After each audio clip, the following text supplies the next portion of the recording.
it's very unwise for Hillary Clinton to be associated with a foundation that is taking millions of dollars from foreign governments. This isn't just the appearance of a conflict of interest, it's a real conflict of interest. The question is what has the foundation been spending their money on, because it doesn't appear to be charity. Their defense is, we are a charity, people can do good work, and if they're foreigners and they want to do good work through us, we'll take it. But if you look at their charitable givings, they're actually very, very low. It's under 10% of their budget, or of the money that they've raised, have actually gone out to charitable givings. Well, the Clinton Foundation, under the name Bill and Hillary and Chelsea Clinton, has accepted some $2 billion in donations and pledges, much of it coming from foreign governments and foreign individuals since 2001. Here's what they say about it. Quote, the Clinton Foundation is a philanthropy, period. The Clinton Foundation has strong donor integrity and transparency practices that go above and beyond what's required of U.S. charities and well beyond the practices of most peer organizations. This includes the voluntary full disclosure of all donors on our website for anyone to see. We're back with the panel. Judge, how big a deal is this? I think it's a very, very big deal. Even if everything that their spokesman, whose statement you just read, is true, these other charities do not have as one of their named members the former Secretary of State of the United States, who was the Secretary of State dealing with foreign governments while those same governments were being solicited by her husband for a fortune, and while some of them actually paid her husband a fortune.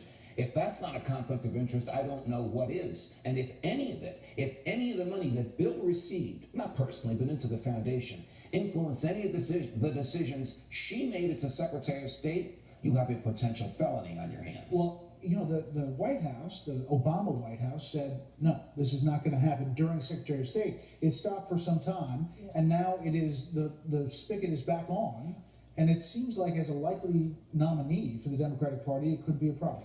Well, I think it could. I think this is going to be a vein of research for her opponents, and we're not going to hear the end of this for a very long time. My understanding is that before she ran for president, they really wanted to get the foundation's finances in order. It actually had been a little wobbly for a while, and they fixed the management structure, and they want to, hump in a whole lot of money before she runs for president. Now, I find it hard to believe that their lawyers, the foundation lawyers and her lawyers, haven't been telling her what pitfalls to avoid. I mean, this is, pretty extraordinary, because now every investigative journalist in America is going to be looking for some kind of a quid pro quo or something that these governments got in exchange. Charles. Like the invasion of Mosul, what's missing here is the element of surprise. This is how the Clintons operate. They've always been right at the edge, from the cattle futures 25 years ago until today, where they walk the line where you would imagine that no other politicians would walk the line.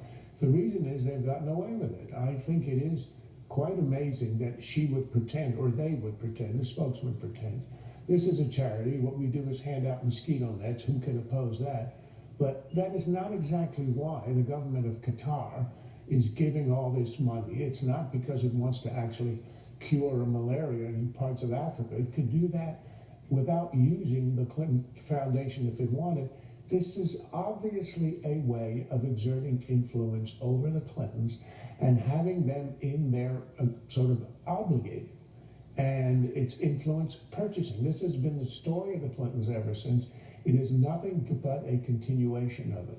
Judge, IRS documents show $8 million plus in 2013 for travel that the foundation paid for. Well, I mean, I don't know how many flights that is and how many human beings are involved.